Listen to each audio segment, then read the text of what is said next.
Hello and welcome to the 5th episode of the American Fitbaw Cast. I'm Andrew and I'll be your host this time round, and today we are going to have a bit of a recap on the draft. We'll chat through some of the highlights, we'll chat through what we said in our mock draft and which of the three of us was our winner. Joining me today as usual, we've got Gav. Hello Gav. Hello Andrew. How are you? How's things? Oh, super busy. Unbelievably busy. So what you been up to? Well, today I was at Murrayfield, which was a great insight. This was to do with actual football though. So Murrayfield have put in a bid to be the home of the Scotland national team. So I was there along with a lot of other press and journalists today, which is a little bit surreal, considering I'm just as I put it in the meeting, I'm just a dick with a Twitter handle. So they're all introducing themselves as, oh, I'm so and so from the Daily Record, or I'm so and so from BBC Sport, and I'm like, well, I'm Gav from Twitter. So yeah. That's amazing. It was honestly like when they gave me my media pass and everything today, I was like, I actually felt like a kid, and I was like, oh my god, I was like, I just like that all access pass. I was like, I shouldn't have this. So yeah, I've been really busy. I've been doing loads of different stuff, and obviously just the usual. We're officially big time now. We're a journalist in the show, eh? I know. Yeah, we get to extend our reach. We've got a proper bona fide journalist now. I know. Honestly, I swear. Like I was sitting at one point. I was sitting next to. I know this is American football, so I'm not going to talk about too much football. But I was sitting next to Barry Ferguson at one point, and I was just like. So I'm a Rangers fan, unfortunately for me, but sitting next to the guy that like I idolised growing up, and like pretending that I was him when I was running about kicking a ball, and I'm sitting next to him, I was like, oh my god, I had to. That's pretty cool. I had to fight so hard to not be a fanboy and be like, can I have a picture with you? But I managed to resist. But anyway, I've gone on for too long. So Andrew, I'm doing good. I'm just super busy. And as usual, we also have Steve with us. Steve, what's your thoughts on the Browns at the moment? If we're not doing a segment on who had the worst draft, are we? Because if we're doing who's the worst draft, it could well be the Browns. But anyway, yeah, no, I'm alright, man. I'm alright. Yeah. Do you know what the Browns? Kind of like Gav, super busy. Not as exciting a time as what he had though, but I was just going to say, Steve, the Browns might have had a poor draft considering their picks, etc., but they still have Tyrod Taylor. 3 minutes in, there it is. Mention one. Who won the Browns draft? It is Tyrod. That's who won it. Exactly. That's actually a valid point. Yeah, as pooping on the Browns, it might not be as bad as it's turned out, but just with all the pre-draft hype and what they could have done, I felt day one was a little bit of a damp squib for them. But they do have some other pieces as well, throughout the other rounds. But we'll see how it pans out. I mean, they won a lot of free agency. They got a lot of good pieces, but yeah.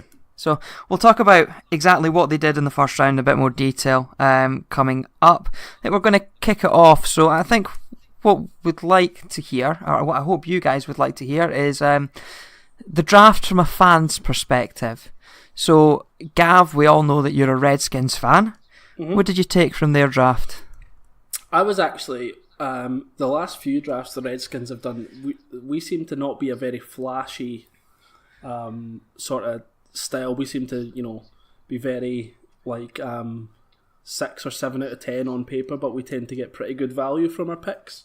I like that we in the first round addressed our defensive line. I think that was that was something we had to do. We're in a league in a division with Zeke Elliott, Jay Ajayi, and now Saquon Barkley. So there's absolutely no way that we didn't have to address that. So for us to pick up Deron Payne from Alabama was really good.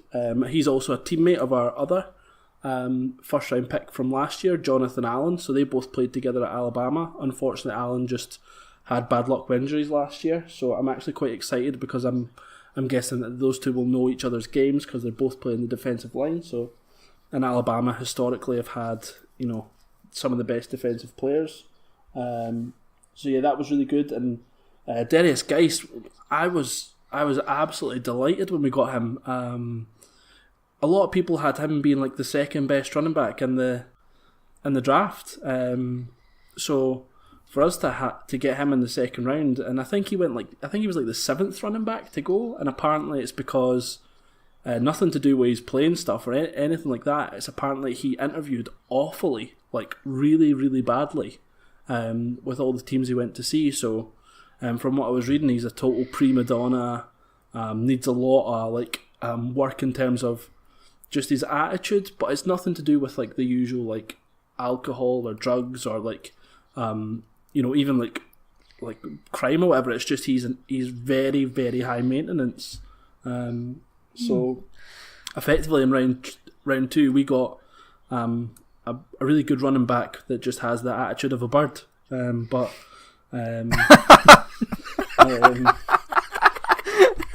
Is that? I don't know if that should be edited out or not. There goes another few listeners. We're doing well at this. We're just going for straight out misogyny now. Brilliant. Yeah, so in my head I just imagine him being a running back, but a running back wearing high heels. That's it. So yeah, I can ask Zeke to borrow his crop top just Exactly. across the division. Exactly. But yeah, like from what I've read, it's a really good value pick, and that's something that they always talk about in the draft, making sure that you get value from your picks, and to get someone that was considered a first round talent late in the second, I'll take that all day long. And we desperately need a power horse running back, and he's been compared to Marshawn Lynch, which is obviously a big comparison, but he's someone that would rather run through someone than try and jump back or like scatter back style side to side. And we've already got Chris Thompson that can do all that stuff anyway, so I'm really happy with that. And just one other thing that I really liked, and this is something that I didn't know until about maybe 10 minutes ago, if I'm being completely honest. So we had the very last pick in the draft, Mr. Irrelevant, and we picked up Trey Quinn from SMU. So this is the stats, which I'm just going to read out to you now. Trey Quinn in 2017 had 114 catches for 1,236 yards and 13 touchdowns. Pretty good production in my eyes for a 7th round pick, your very last pick.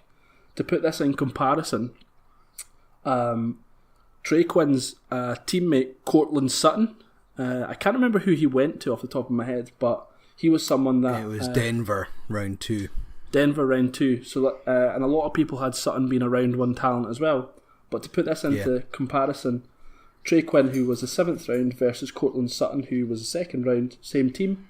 Sutton had 1,085 yards and 10 touchdowns. So we got a guy in the 7th round that had more yards and more touchdowns than the guy that went in the 2nd round. I'll take that all day long. So yeah, I think overall from the Redskins... That might turn out alright for you.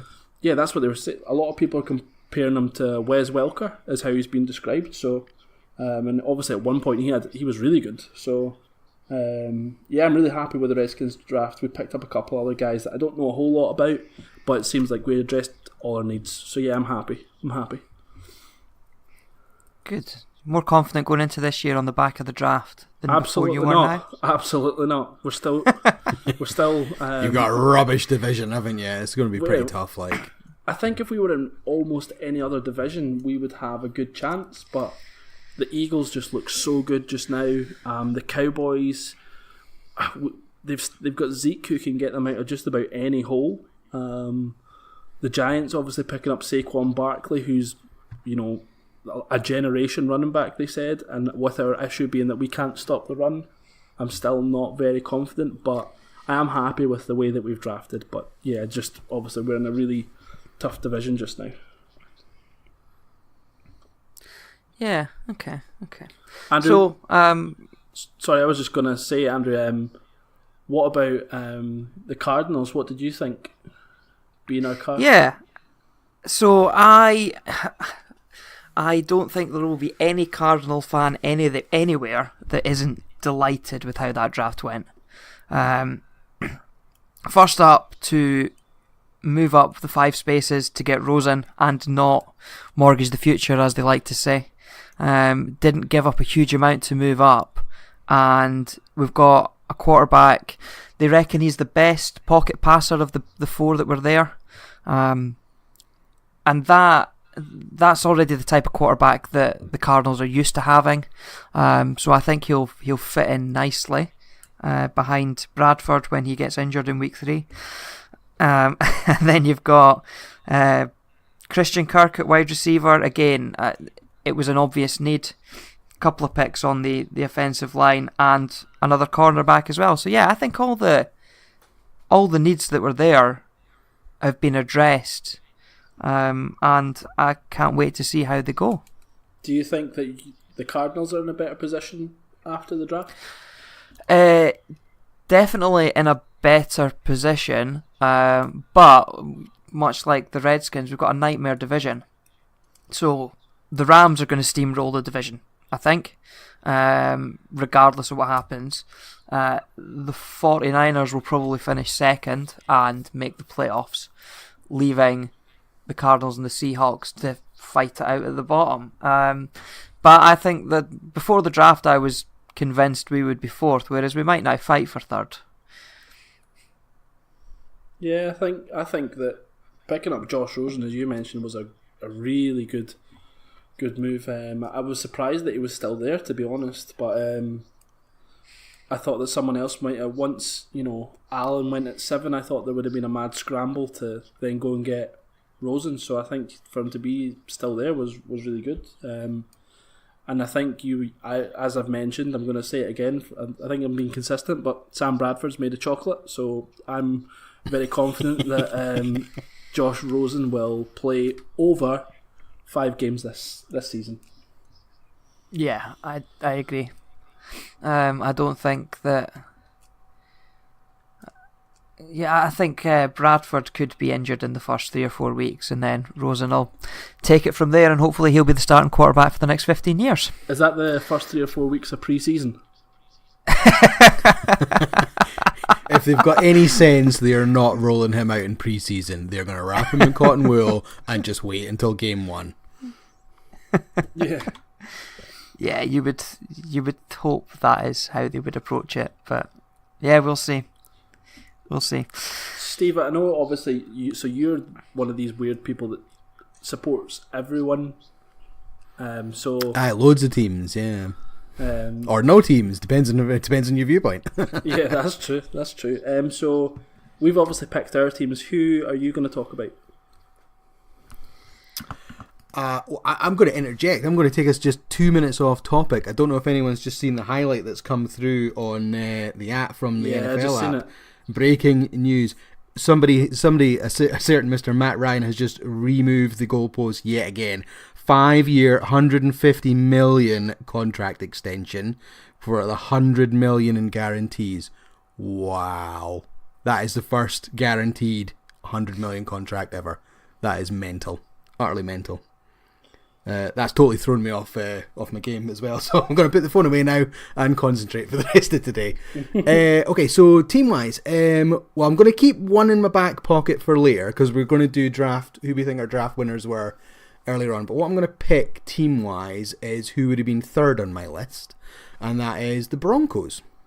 Now, thinking about this, I was a lot of pre-draft hype was that they, even though they've got Case Keenum in, they might. It is Case Keenum, isn't it? Yeah. Yeah. They might have still taken a quarterback at 5 anyway. Somebody to sit behind him and develop and whatnot. Elway clearly has decided to go all in, which is really good. It kind of helps. Keenum's stability and whatnot as well. So doesn't have that hanging over him. They didn't pick the quarterback at 5, but they had Bradley Chubb sitting there because, interestingly, Cleveland didn't take him at 4, which is what I hummed and hawed about.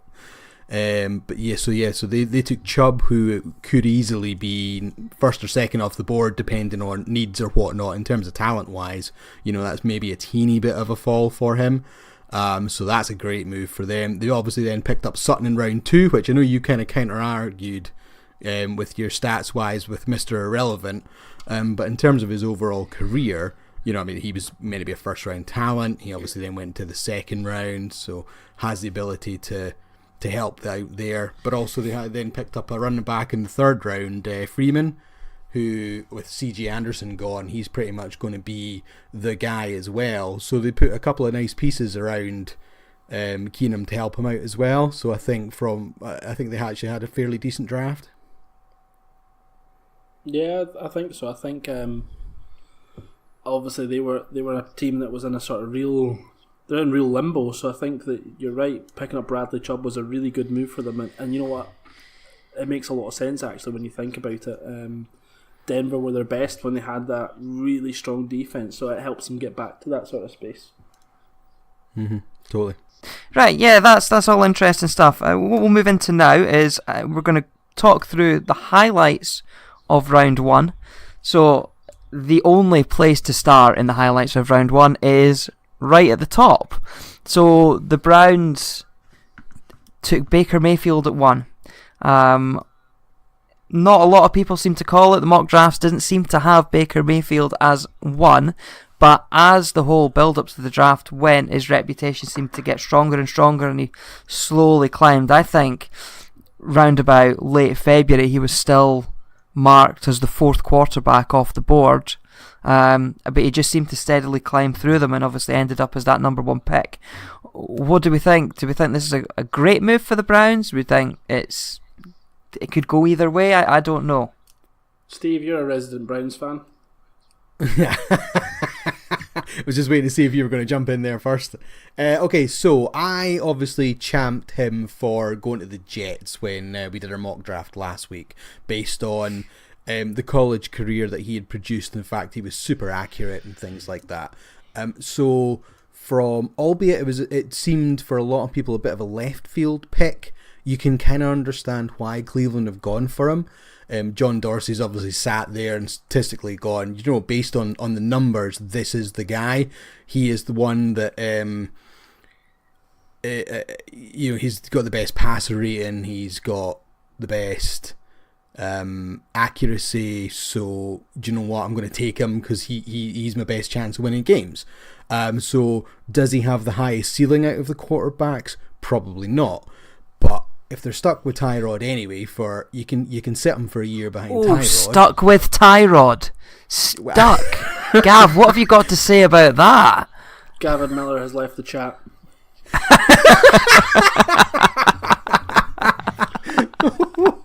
Oh, sorry. Let me reword that. If they have Tyrod for a year anyway to help them get some wins. But they can sit Baker behind him just to help learn it and develop him a bit more. That's maybe a good thing for him as well. He doesn't have... Yeah, he's the number 1 pick, and a lot of people will probably think he might have to start week 1, but I don't think he has to. I think they could be really sensible with this and stick him behind Tyrod for the good chunk of the first year. I mean, unless through unfortunate circumstances, if they're sitting there at 0-4, 0-5 again, well, there's probably no option but to chuck him in. But if they get a win or 2 out of the first few games, you can keep him back and then put him in towards the end of the season to give him a bit of experience, ready to take on 2019. Yeah, I think you're spot on with a lot of things you said there. I actually, moving my Tyrod fanboy away from a wee bit, I actually think the best thing the Browns could do would be to almost sit him for the full year regardless, and the reason behind that is just give him take all the spotlight off him, take all the hype away from him, take all the pressure away from him, and you know what, if the season's flaming out and then you chuck him in, it just it doesn't make sense. Like, for example, if you look at Jared Goff, when the Rams chucked in Jared Goff in year 1, he looked so lost, he looked just all over the place. And then year 2, once he'd obviously learned more and had time to fully understand it, he came back and was one of the best in the league. And I think that the Browns, who have, because they've picked a quarterback and the first pick overall, they are going to have everybody watching them and watching how he does, which is unnecessary pressure. And I know he's apparently a very confident guy, so he'll believe in himself, but he can't affect everything that goes on round about him. Like he can't control how the defense plays, because that's still an issue for the Browns. But yeah, the one other thing I'm just going to say about Baker Mayfield is, I think that learning from Tyrod Taylor is actually quite a good thing. He's obviously, there's better quarterbacks out there you could learn from, but in terms of his playing style, I think Mayfield and Taylor have got some similarities in terms of like they're more mobile than people give them credit for. Both, are good playing, sort of scramble plays as well. So I think it'll be good for Mayfield to just not have that sort of pressure and learning from someone like that, and someone who's also like, remember, Taylor was pretty much treated like crap at the Bills. So I think that Mayfield could learn from quite a lot from Taylor in that sense as well. Because bear in mind, if Mayfield goes in and the Browns still keep losing, people are going to say, is that another bust? Yeah, and they'll jump on it straight away. I think a big part of why the Browns have taken him is his character as well. It does seem to be the popular opinion that he is a good leader. And I think the Browns are a franchise that needs someone who is able to come in, lead that team, and carry the weight of the franchise on his shoulders. And I think they've probably gone with the character that they think can do that. He's maybe not technically the best that was there, but they must think he's the guy that can come in and just carry that weight and take them somewhere. Yeah, I think you're spot on, mate. And so, Gav, you, unlike the other two of us here, you stayed up all night and watched the whole thing because you're crazy. So, what other picks stood out to you as you were watching it live?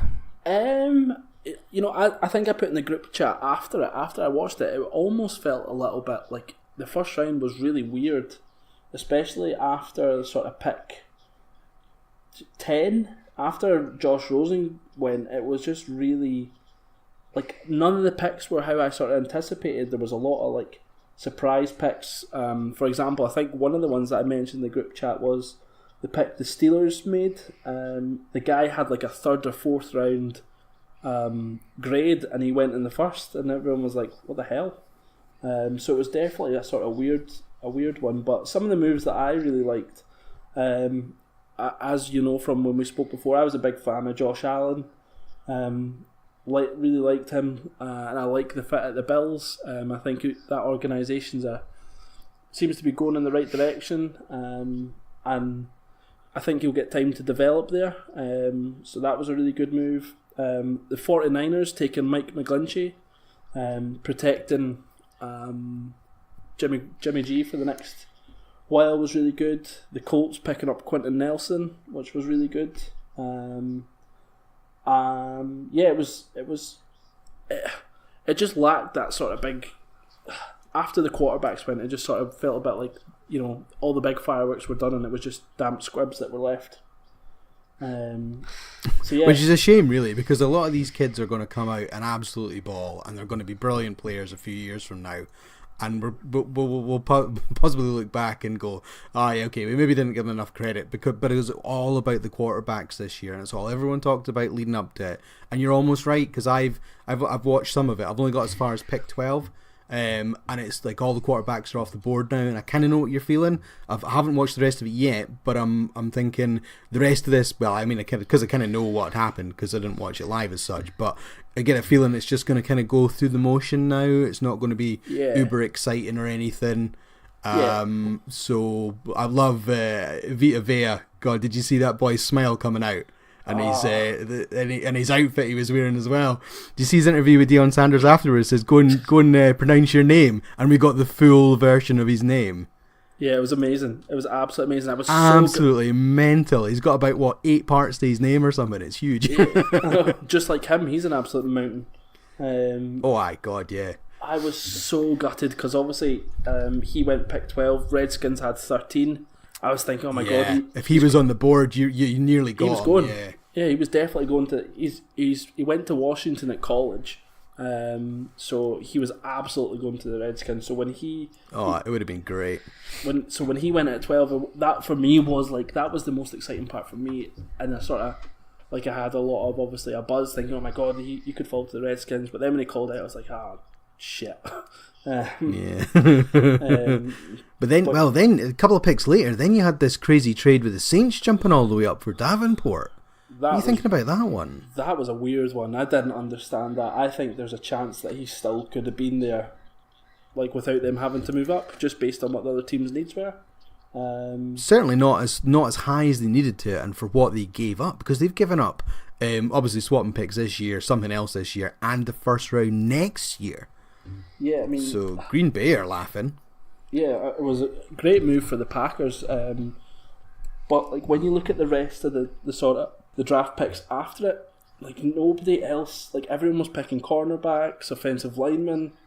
I do genuinely think they could just looking, where were they before? They would have been at 27, so potentially Dallas at 19 might have sniped him. If not that, Tennessee at 22 possibly would have taken him. But that's maybe the only two teams that I can see that they would have had a potential problem. Yep, that's what they seem to give up an awful lot and moved up awful high to get them. So I think I don't know the thinking behind that. I think they probably could have went to the Bengals maybe just ahead of the Titans and probably got them there, rather than going. Yeah, and wouldn't have to give up anywhere near as much. Yep. So that was a bit of a shock, and I get that obviously they must think that he's the guy they need for their defense, and their defense was pretty good last year as well, and so obviously they've exactly improved that. Yeah. So that's obviously a good thing, but it was just, it just felt like what was going on there. That was really strange. And then, so when I was watching it live, one move I really liked was Derwin James. I'm not sure how he managed to fall as low as he did to the Chargers, but when I thought about it after, I was like, that's a really, really good move considering all the way that he'd been spoken about, and that was one of the Chargers' biggest weaknesses last year, so to get him picked up was great. They would be loving that one. Yeah, I mean, they must have been thinking, how the hell is he still available? Because, even like Minka Fitzpatrick went ahead of him to the Dolphins, which was a weird one, I thought. I didn't really understand that a whole lot. Like, not even just how Fitzpatrick went ahead of James, but how the Dolphins picked a safety. I felt like they had bigger needs. And then we got to like pick, I think it was like, in fact, the Cowboys, that was another surprising one. When they picked up Leighton Vander Esch.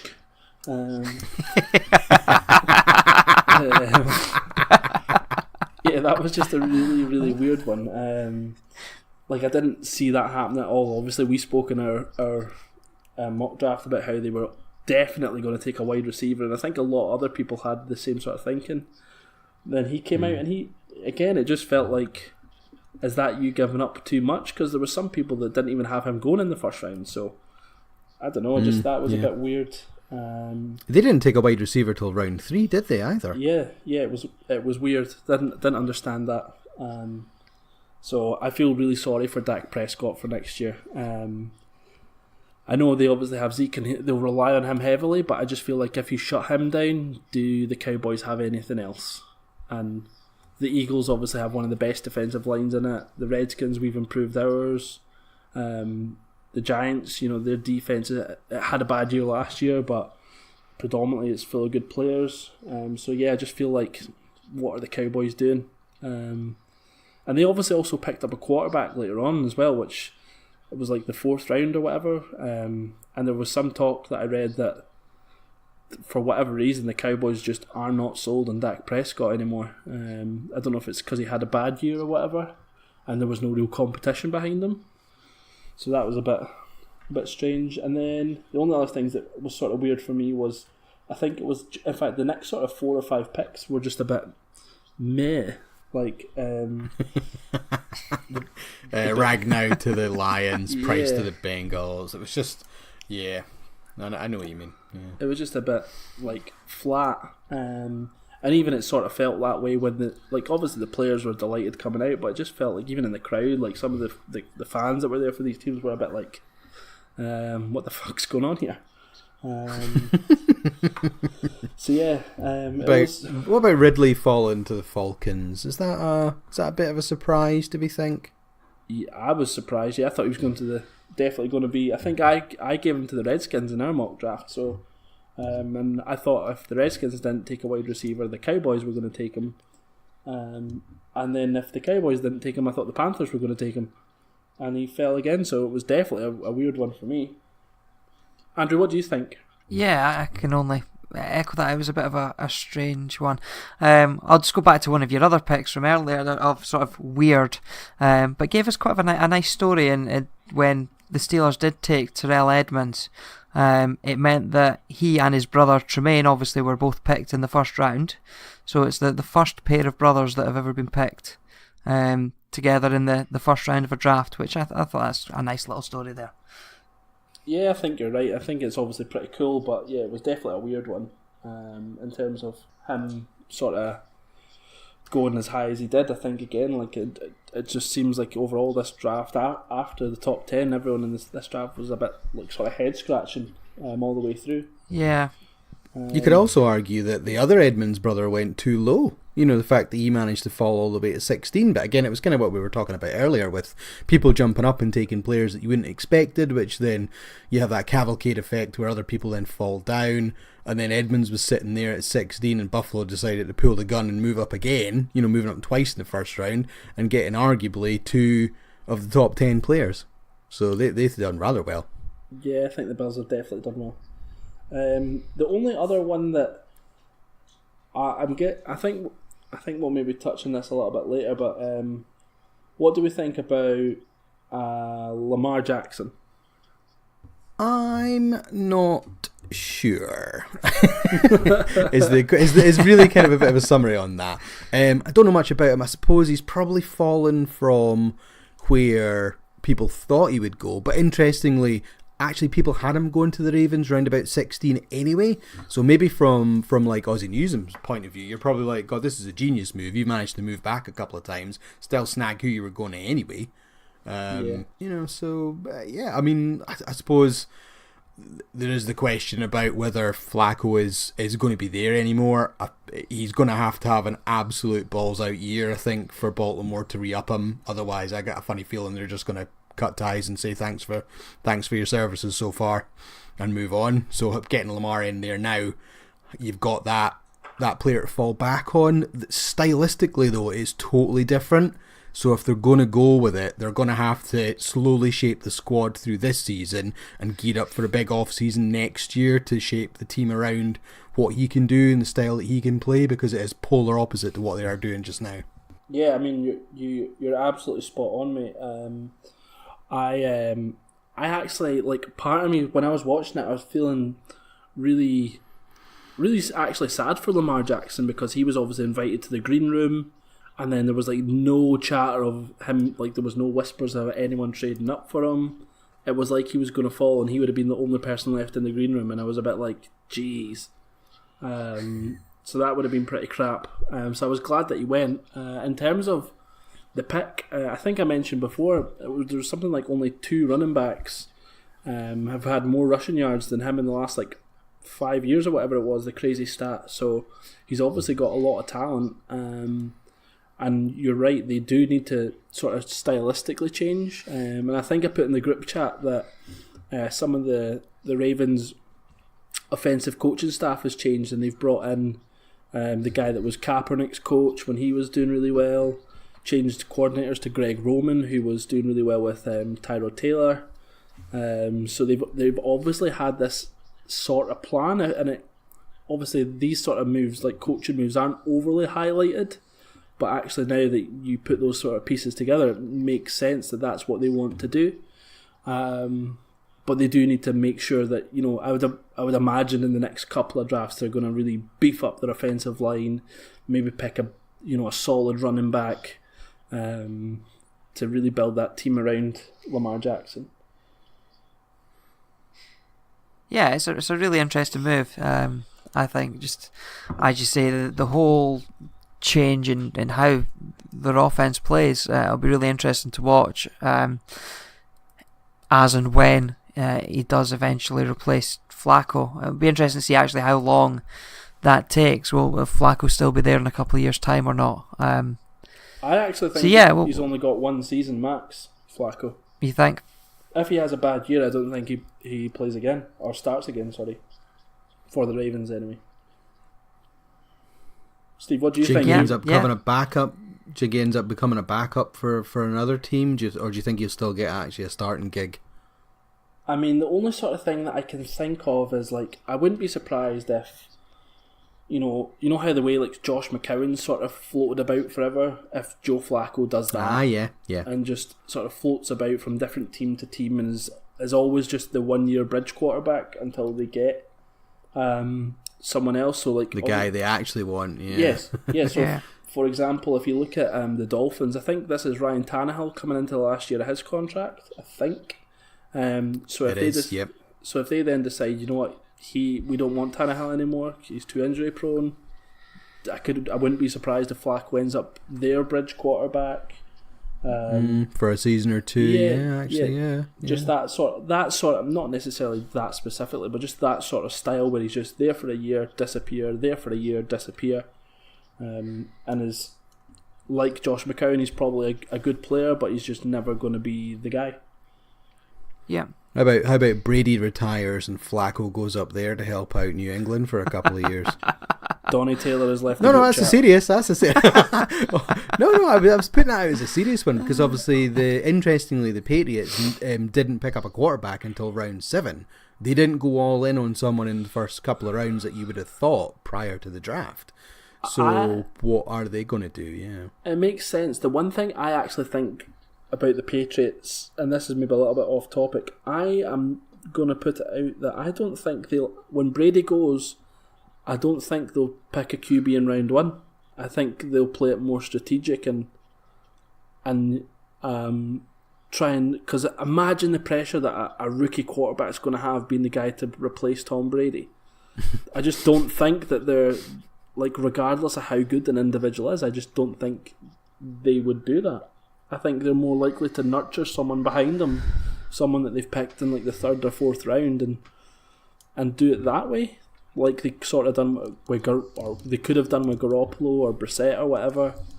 So that's the way I think they'll go. So yeah, I wouldn't be surprised actually if they actually did that sort of thing, and then hopefully they become the Browns and never get good again.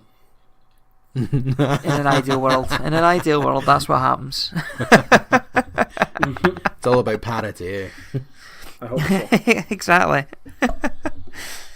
So I think that's has covered the bulk of round 1, or certainly the more interesting parts of it. So going down through the rounds, there was a few notable parts. Steve, I think you'd wanted to speak a bit about Justin Reed, who eventually went to the Texans in round 3. I mean, in our mock draft, you had him going to the Vikings in round 1. So what did you make of him falling that far? Yeah, no, I think that was a very big fall for him. I mean, it's probably just a combination of things about, the positions in need and who's picking where. And I mean, I suppose to a lesser extent, looking at the free agency market, how depressed the safety market is. You've got Kenny Vaccaro, Eric Reed, his brother, neither have obviously been picked up. And somebody else, there's another safety out in the free market. I can't remember off the top of my head, but 3 people that should have gone to teams you would have thought, and neither have been picked up. So it's obviously not a huge position of need for a lot of teams, which probably explains why he fell as much as he did. However, he was touted as a sort of very low end round 1, top of round 2, and the fact that he fell to the Texans in round 3, they must be loving the fact that they've got someone of his quality in with their first pick, because that was obviously, they had no pick in rounds 1 or 2 following the trades and what they had to give away for, not that they're complaining because they've got Watson, and I'm sure they would do it all over again based on how things are panning out so far, but the fact they ended up still getting potentially a first round pick in the 3rd round is pretty good for them as well. I think they really, really got lucky with that one. They're looking strong at that position as well, obviously having picked up the Honey Badger in free agency. Yeah, that's another really good point there, Andrew. They've majorly improved their weakest position, and I think that they next year could be a Super Bowl team if Watson's healthy and Watson's the way he was playing. Actually, yeah, that's not as silly a thought as the Right, it's still a lot would need to happen, obviously. But when you think of it, the Watson was out, JJ Watt was out. Imagine if they get Watt. Whitney Merciless, I think, was injured as well. Was he not? You're right. Yeah. So they didn't get Will Fuller until halfway through the season, and he made some impact when he came in. So imagine Hopkins, Fuller, Lamar Miller, Deshaun Watson, JJ Watt, Clowney, the Honey Badger, and Reed all playing at the top of their game. That could be a sneaky team. And I'm sure they also picked up some O-line help as well at the bottom around 3, if I remember rightly. So, which is obviously I would say their inverted commas weakest area. So they need some help on that. So they've got a bit more strength in there to help keep Watson up, which is going to help all the other parts click. Yeah, I think you're absolutely spot on, mate. That probably is their only real area that they need to develop. Everything else is pretty strong. What about one other team that I think? What about the Steelers picking up Mason Rudolph? Has anyone got any thoughts on that? Well, it's obviously a thought that it's something they need to think about in the fairly short-term future. Obviously, Big Ben had his issues last year. He doesn't know if he's still got it, as he said. Obviously quarterback was a need that they had, and they've addressed that. I don't know enough about Mason Rudolph to know if he is the answer, if he's going to be able to sit and then come in and perform, but that offense has got all the options. So if a rookie quarterback is going to succeed in an offense, you would think the Steelers' offense is one that's built for someone to succeed in when you've got Antonio Brown and Lev Bell there. Yeah, that's exactly what I was thinking. I was thinking, you know what, if Big Ben isn't as good as what he was, that guy is probably in the best position out of all the rookie QBs because they've got a good offensive line. They've got probably arguably the best running back. It's a tough position, obviously, but you could definitely argue a case for him. Antonio Brown. Yeah, there's a band of 3 or 4 running backs, and Lev Bell's obviously there or thereabout. Antonio Brown is the receiver in the league, I think. Yeah, no, absolutely. So you know what, and they seem like quite a stable organisation. They don't seem to be through going any major flux. So you know what, if he was to go, that guy's probably in the best position out of all the guys that got drafted in terms of the quarterback position anyway. Yeah. One other cool thing I thought we could maybe talk about is Griffin to the Seahawks, playing with his brother. You're way ahead of us, man. Calm down. Sorry. Is that on the run? We've got 3 things to discuss before then. Oh, did we? Was that? Nah, just go for it. We skipped round 2 and went straight to round 3 anyway, so it doesn't matter. Well, we had nothing to discuss in round 2. Yeah, we did. We had Dallas Goedert going to the I totally forgot about that. Eagles, yeah, only for David Akers coming out and absolutely trolling the Cowboys fan base. It was hilarious. I was just like, you are the guy. That is amazing. You've gone into Texas Stadium and you've just ripped them to pieces. It was brilliant. Yeah, I mean, I saw. I've not seen the official sort of clip of the camera close on him, but I saw a fan clip, and you just heard him absolutely ripping the piss out of them, and it was just the cacophony of boos from the fans was just fantastic. So back to Shaquem Griffin then, yeah? Yeah, I think that's obviously like one of the best stories of the draft, surely. Arguably the story of the draft. You've got a boy who's got a hand missing, and he is now with an NFL team. He has made, I mean, it's like some ridiculous, like only 2% of kids that start playing in high school end up getting drafted. let alone actually making teams. It's such a tiny percentage, and he's made it the whole way. I did see his combine tape. It was one of the people I was lucky enough to, because I watched bits of the combine, but not much of it. But I happened to be watching when he was on the field. And I think he caught every single pass that was thrown his way when he was doing the drills, catching out the back end and things like that. And I was kind of sitting there borderline amazed that, like, how is this boy doing what he's doing? But he's got all the pieces to succeed. He's obviously delighted where he's ended up because he's with his brother. I think the organisation's going to buy into him. The fan base are going to root for him. I think basically this boy, as long as he has a half decent training camp, he's going to make the squad, because I think the Seahawk organisation would be ludicrous to get rid of him because of the story and his capability and his potential. From a pure PR point of view, there is no way they could cut him. No way. But yeah, I love that bit of the story that he's with his brother. So I read an article prior to the combine about him, and I think he shared a room with his brother all the way up through college. So they shared a room at home, they shared a room through college.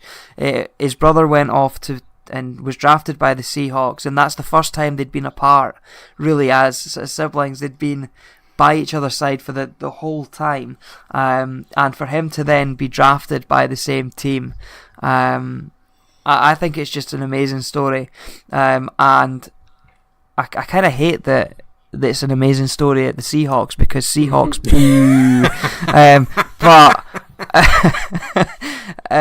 Yeah, you want it, the story of the brothers having come through this, that having his hand amputated after the birth defect and having it cut off at such a young age, to come through and then to perform on the biggest stage with his brother. It's just, a magic story. One thing, just to echo what you were sort of speaking about there, Andrew, I'm sure I read an article as well where his brother said, he wouldn't sign for any team throughout college, and he had loads of offers to go to better schools than what he went to, but he wouldn't go unless the team that he signed for took his brother as well. And basically that I can't remember what the college was off the top of my head, but one of them was like, right, okay, we'll just do it so that we get this guy because he's way better than we could afford. But then they got his brother, and like, hold on a minute, he's an actual player as well. So like, they were like absolutely like buzzing that they'd got these two amazing players, because his brother was that sort of strong-willed and loyal to his own brother. And I thought that's something you just don't hear and you don't see, that he turned down better offers to make sure that he was looking after his brother, which is really, really incredible. Yeah, I think a bit. I'm sure it was probably the same article I was reading, but I'm sure his brother, I'm sure he said he'd felt guilty almost that obviously they're twins, and that it was his brother that had the defect to his hand and not him. And that whole closeness, it is just a brilliant story. It really is. Yeah, I mean, I think that there's when you get a little bit later into the draft, there's another cool story which I won't spend too much time on, but one of my favourite players in the NFL is the offensive lineman called Jack Conklin, who is with the Tennessee Titans. I don't know if any of you guys remember the game last year where I think it was someone from the Seahawks gave Mariota a cheap shot, and Conklin took his helmet off. I'm sure I put it in the group chat way back. Conklin took his helmet off and he went straight for like every single one of these Seahawk players himself, and just that, like, it was so aggressive. But anyway, his brother also got drafted and he went to the Vikings. He's a tight end, and so it's another brother combination in the NFL. So that was pretty cool. And I hope that he's just as like crazy and as angry as his brother is, because the Jack Conklin's amazing. If anyone hasn't seen him, go watch videos of him. He's definitely my favourite lineman. So what else we got? So I was having a look. Another pick that I really liked. Not for the person himself, and this is just because I don't know about him. But when Harrison Phillips was selected by the Bills in round 3, Andre Reed and Fred Jackson, who are like superstars of Bills years gone by, came out to make the pick, and they went and called up one of their super fans onto the stage to do the pick for him, which he was totally unaware of. So Pancho, is it Pancho Villa? Pancho Villa, yeah, Mexican looking dude. Brilliant. He'd just been battling cancer as well, and he had his first round of chemotherapy the few days prior to the draft, and he still went to the draft anyway. And Reed and Jackson called him up to make the pick. That was a pretty cool thing to see as well. Yeah, I think it is a brilliant thing as well. Yeah. Another one. How about Morris Hurst falling all the way down to round 5 following his potential heart scare? Raiders picked him up. Potentially the best value pick of the draft, because I think he was sort of slated to go in round 1 before this was discovered, wasn't he? Pre-draft, he was I'm convinced he was in the top 10. He was right up there. Yeah, I think you're right, Steve-O. And then there was this potential heart problem that was detected in the draft, and even then a lot of the mock drafts had him still going in the first round, but maybe down round about maybe pick 20 to 25 window. There wasn't a huge amount of mock drafts that had him dropping out of the first round at all. Percentage, I'd say at least 3/4 of them had him in, possibly even higher than that. And then he fell out of day 1, so then you were looking at who's best available picks on day 2, and all the articles were like, oh, he's in the top 3 or 4 best available players, and he fell all the way out of day 2 as well, and into day 3, and you're just thinking, when's this boy's fall going to stop? And eventually it was pick 140. So the Raiders are obviously happy enough with how his medicals checked out, and are going to take him. And if it works out for them, if this potential heart problem is manageable, Mike, you're absolutely right. I think this is an absolute steal. If you think about how many pieces that defense has with sort of Mac and whatnot, and you plug him in there as well, and if he is half the player that he should be, that bodes quite well. I think the rest of the Raiders draft I wasn't really hyped for. I don't really know what Gruden's plan was. It was falling back, picking tackles, picking just really nothing fancy at all. It just seemed very bizarre almost, but I don't know, maybe there's a grand plan there, and a couple of years from now and I'll eat my words. Yeah, the Raiders were really weird. I thought and even all the sort of analysts after it were giving them one of the worst gradings at every team. Just like the draft they made didn't make sense, addressed positions that didn't overly need addressed, didn't replace a lot of people had them picking up a wide receiver to replace Crabtree. I know they picked up Jordan Nelson, but there's a lot of questions about his durability. So yeah, I think you're right, the Raiders were definitely a disappointment in terms of the excitement levels anyway. Yeah. So that's all. Yeah, I think that's our take on the notable moments of the draft. So I think what I want us to do here is, who do we think won the draft? Now, I'm going to start by kicking off myself, and I'm going to be completely biased, and I'm going to tell you that the Cardinals won the draft by taking Rosen in round 1, addressing a few key needs. I think every need that needed addressed was addressed by the Cardinals. So, Steve, who won the draft for you? Okay, so yeah, I had 3 I'd put in mind. Obviously, I mentioned Denver earlier on as my I think the third overall. Who I've put down for second is the Giants.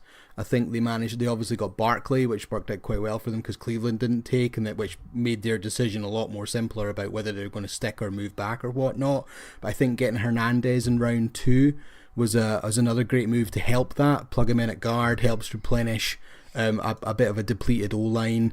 Picking up Hill as a defensive tackle in round 3, and then probably more interestingly that Kyle Loletta as a developmental quarterback in the 4th. If you sit him behind Eli for a couple of years, does he then eventually take over? In retrospect, it could be a really good draft class for them. But my team, it's maybe a bit of an outlying pick, but I'm gonna stick with it in terms of quantity over potential quality, but you hope for both, and that's the Colts. Obviously, you end up getting Nelton at pick 6, which has worked out fabulous for them because he was the top or second graded person, on everyone's board. but they ended up getting 4 second-round picks, all to help the defence. 3 for the defence and a guard as well. So they picked up a guard, Braden Smith. They then got Darius Leonard at linebacker, Kimoko Toure on edge, and Taquan Lewis at defensive end. Their defence is needing a lot of pieces. And obviously we all knew that the O-line needed help anyway to protect Luck. So the fact they ended up with 4 second rounders by moving around and picking up extra picks from other teams and stuff has worked out great for them. And a wee flyer as well in the 4th round, they picked up this Naeem Hines as a running back, which they're obviously needing somebody. And there's a few people that are saying he's sneaky better than a lot of people have given him credit for. So I think it could turn out to be total egg in my face a few years from now. But now I'm going to stick with the Colts. I'm going to say from where they needed to go and what they've picked, this could be a really good draft class for them.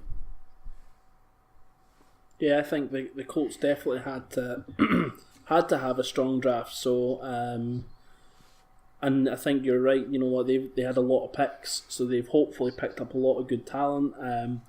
I think I mentioned last time, Andrew Luck. I think he deserves, a chance to see how far he can go, and the fact that that team was so depleted all over the field.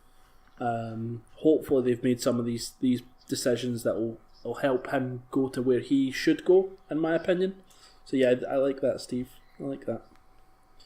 So who was your winner, Gav?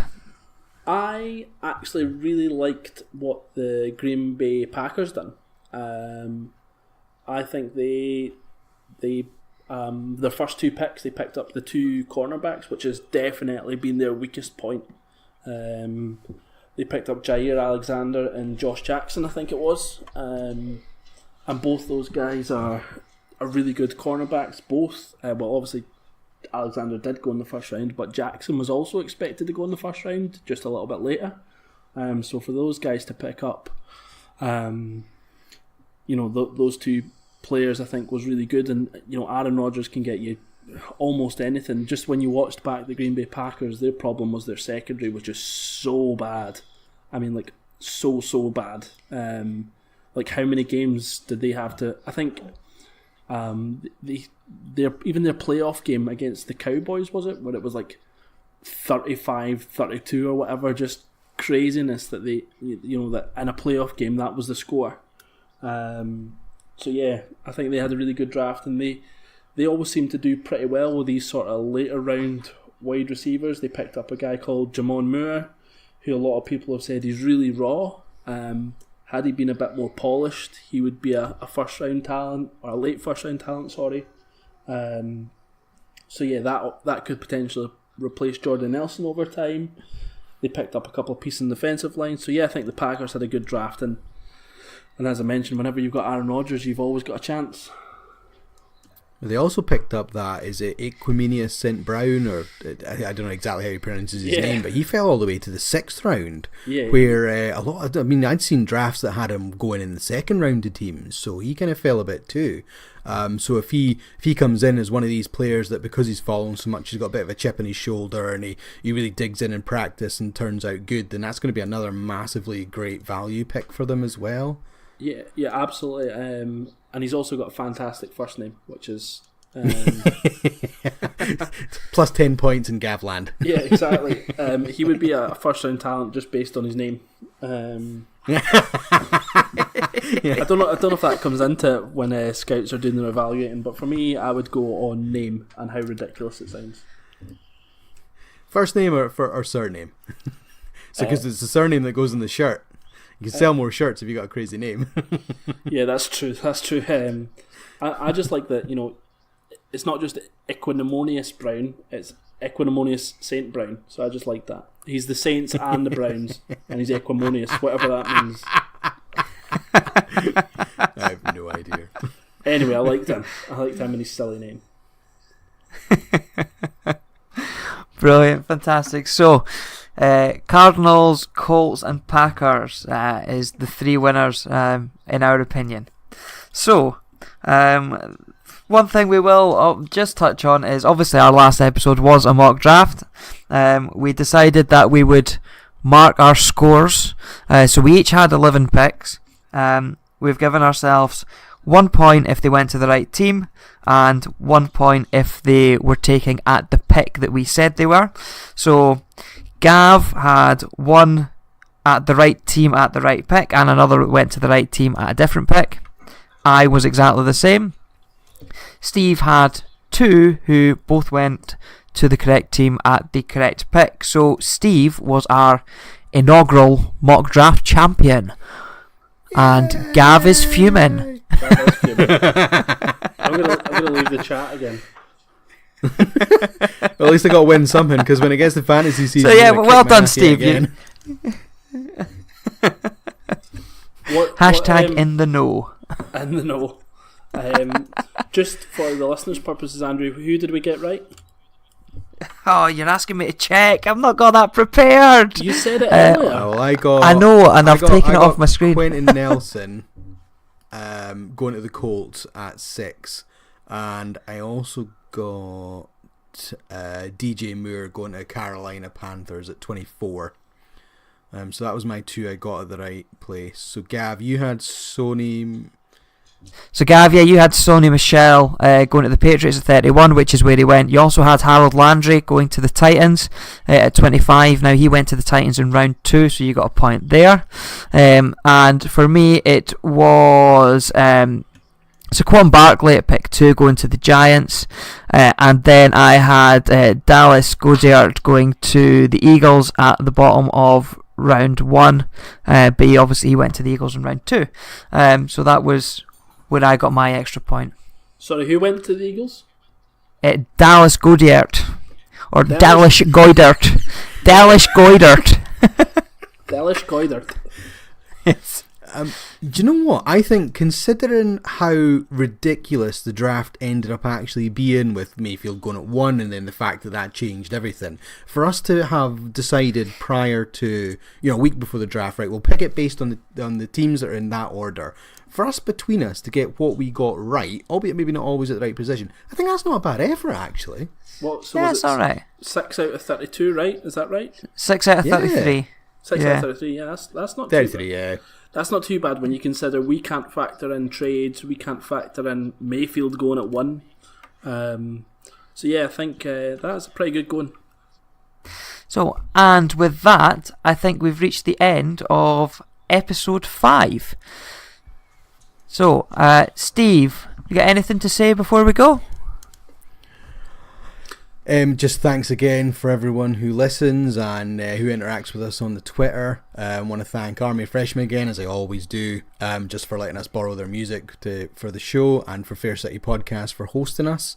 I also want to thank everyone who is on our Twitter feed in advance, because I am about to personally email you all yet again saying please, please, please listen to us. So if you have, thanks very much. Brilliant. So we look forward to our follower numbers decreasing as we spam them again. Gav, you anything to say before we go? Well, obviously I want to apologise to all the women that I offended at the start of the programme with my Dennis Guice comments. Obviously, please take those in jest and don't report us. Where's the Twitter getting shut down? Yeah. I'm Gav, king of Twitter. My other account got shut down. Yeah. So yeah. I think that we should be delighted that we're still going in episode 5. And I'm going to end on one thing that I thought was amazing. The New Orleans Saints 7th round pick. The guy's name was Will Clapp. Oh, I never even seen that one. Just when I seen that, I was like, Will Clapp? Or won't he? I was like, yeah, so you can take it in the literal sense like that, just a... Yeah. And I really hope... Or do you mean the other type of clap? Or does that get us in a whole ball game we don't want to go anywhere near? Let's not, when I've already offended women, let's not get into sexually transmitted diseases as well. It's not going to end up well for us. I think we always tend to do this, getting a hole at the end of a podcast. But yeah, the one thing, you don't know how, like, you get these like chants. I just hope that for Will Clapp they do that slow clap. That would be amazing if the whole stadium done a slow clap for Will Clapp. Oh, brilliant. And on that note, we now have reached the end of episode 5. Once again, thank you very much for listening. We really appreciate it. We look forward to speaking with you on Twitter. You can find us at the AF Cast. Please hit us up. Let us know what you think. We really do enjoy interacting with whoever listens to us. So yeah, once again, thank you very much, and hopefully we'll see you next time.